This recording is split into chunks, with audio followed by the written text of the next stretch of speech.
Talks on the Tide is a series of discussions that ran on the beaches of Wexford in late summer 2025.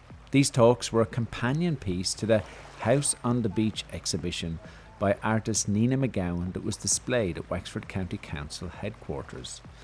The exhibition itself was a series of fire-charred wardrobes stacked to create imposing tall towers that you could walk around.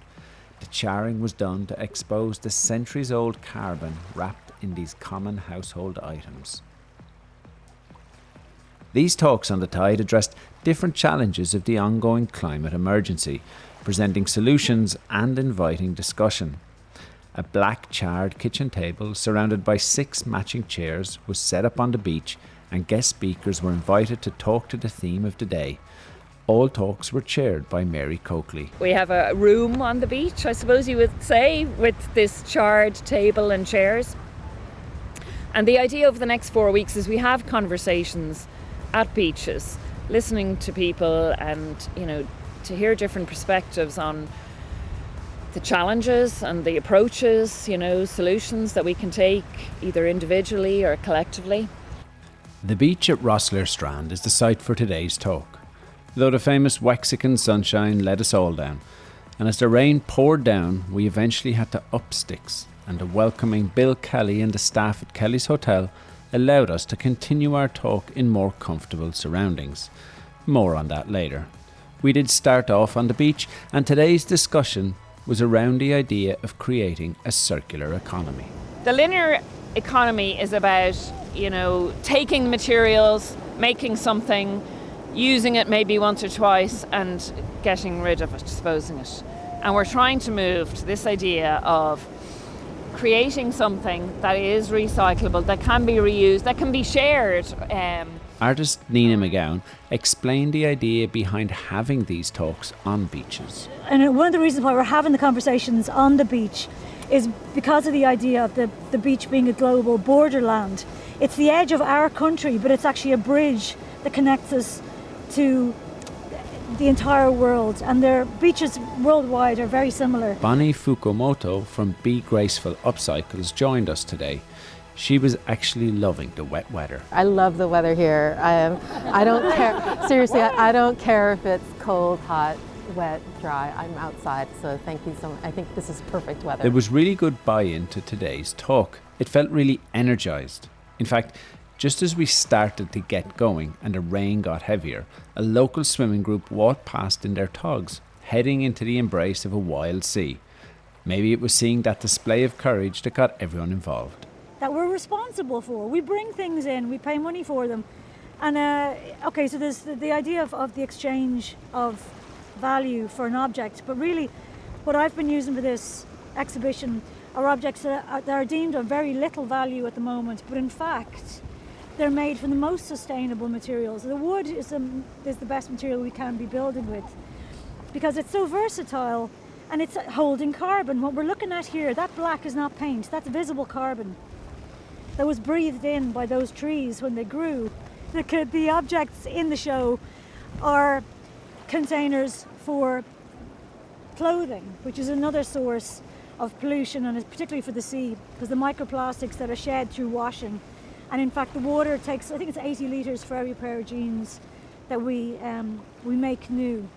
As a little background, I've always been in love with textiles. The feel, the patterns, the textures, their durability, and their longevity. I was involved with repair cafes. I've always been upcycling things and giving things away, and all my friends and family are like, what are you doing with all this stuff, and people give me all their denim, and their tablecloths, and it's like, here, I know you sew, and it's like, and then I repurpose them and I give them away, and it's like, well, what are you doing with it? Well, I finally realized, well, as a former teacher, I should be sharing the skills. And so that's why I started Be Graceful Upcycling. Bonnie mentioned repair cafes. These are venues set up to provide people with a space to work on repairing objects we use in everyday life, everything from electronics to bikes. Paul, one of the attendees at today's talk, had recently moved to Wexford and has experience running these cafes. I moved to Wexford a year ago. I've been in Clonmel for 35 years. And about 7 or 8 years ago, we established a repair cafe. A repair cafe, yeah. And initially it was a bit sporadic, maybe once every 2 months. And I'm glad to say that since I left, they have a permanent premises, and they meet more often now. It was once a month. I think it's probably every 2 weeks now. But born out of the repair cafe, a lady came along and said, well, I'd like to hang a toy library off this. And in fact, it's held at the same time as the repair cafe. And turns out the toy library is bigger than the repair cafe. And then they bolt other things on, like clothes swaps and teaching people how to sew and repurposing clothes. So all to do with the circular economy. It started with the repair cafe. So I don't sew. I don't have many toys anymore, but I sure as hell would like to start a repair cafe. By now, the rain was really coming down, and soon the call was made to look for a drier spot. We could adjourn to a cafe, all right, yeah. But We gathered up our wet selves and reconvened in the very comfortable surrounding of Kelly's Hotel, just down the beach from where we started. The staff were very welcoming and provided tea and coffee, and the conversation continued in earnest. You know, the logistics involved to host a community close-up, and it's a lot of prep work. Yeah, it's a lot of storage, really. But once you do it, it's easy. You know, you just have it open for a couple of hours. People come. You know, I always say, you know, share what you can, take what you need, and people donate a lot, and they walk away with a few things. You know, you just watch people. People don't donate at all, but they walk out with things, and you know, it's okay. Take what you need, and then. And I also see a lot of people saying, like, I didn't understand what a clothes swap meant, you know, because I forget. I know what it means. I think as well, like, something that I'm very conscious of, like, the clothing and kind of fast fashion, and even just trying to, you know, every kind of, like, year you might, like, refresh something or something wears out on you, and, like, trying to get, like, I suppose, like, items of quality is really difficult now, especially, like, everything is plastic clothes and things like that. And I suppose trying to get people to realize that they're responsible for that item that they purchase from the moment that they purchase it until it no longer exists. So is it ending up like in a landfill, like in West Africa, like washing up on the shores, or could like a swap or like an upgrade, you know, is that a more responsible way? Because, you know, even like the clothes banks and things like that, like we don't necessarily like understand or know where all of that is going, and it tends to be going to like the developing world where it's not needed. There's I was looking on my phone there. There's another project through the Creative Ireland called Planet Play through a photographer guy I know, Michael Durand, I was in Dunleary with. And I think it's really interesting what they're doing is with the plastic toys, they're bringing together all the plastic toys, but they're making Franken toys out of it. So they have a creative use for what's already there, and that's something shiny new, and it's using our brains. So they're putting a head off a Barbie and putting it on a dinosaur. I don't know what they're doing, but they're allowing this completely new. And how creative, and that's play, pure play. Like I moved to Wexford, and the big thing is Rosslare Europort, which I know we're in the Strand today rather than Europort, but you know, containers are coming in, and this is brilliant for Wexford, and this is 100% a positive thing. There is no alternative viewpoint. So I wonder, like, obviously we all have an interest, I suppose, in the circular economy, and I wonder how we get a conversation like this into the wider sphere. I know these are like great things to start that conversation, but I do think though, like there is like the problem is it's always like these small, slow changes with like the minority of the public, and then, you know, they.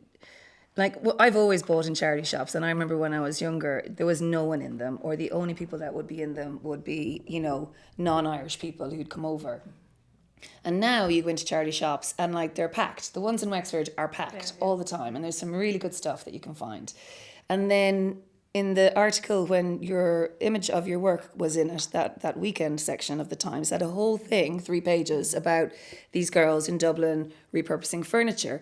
So I think, like, you have to make it in a way more appealing and kind of cool to people, and the media don't give it enough attention. So I'd have friends who aren't geography based, and I would definitely say the people who studied environmental sciences and geography and everything to do with the environment are more aware of the impact of their purchases than the people who wouldn't be, especially people with no scientific background who are solely based on business. They wouldn't understand their environmental impact of their purchases as much as people who studied it for years. So like introducing it to younger generations in schools and getting them thought about it early is probably best, because when we were in school we were taught like be sustainable. We were doing junk tour and the recycle like costumes for Halloween, but we were using new products to make those costumes rather than actually recycling. So if we can get kids in who are actually aware of the impact of their stuff before they get to college age, where they start their overconsumption for society, like it would be so much better for future generations going forward. The warm tea after the wild beach start really brought everyone together in today's discussion. And once again, we have to thank the staff at Kelly's for being so welcoming. In all, there are 4 talks in this series that took place on the beaches of Wexford. You will find links to all the talks in the description. The House on the Beach project was a recipient of the Creative Climate Action Fund, an initiative from the Creative Ireland programme. With thanks to Wexford County Council's Climate Action and Culture teams, staff from Trinity College Dublin, artist Nina McGowan. Check out her work at ninamcgowan.com. This is a Crannog Media production.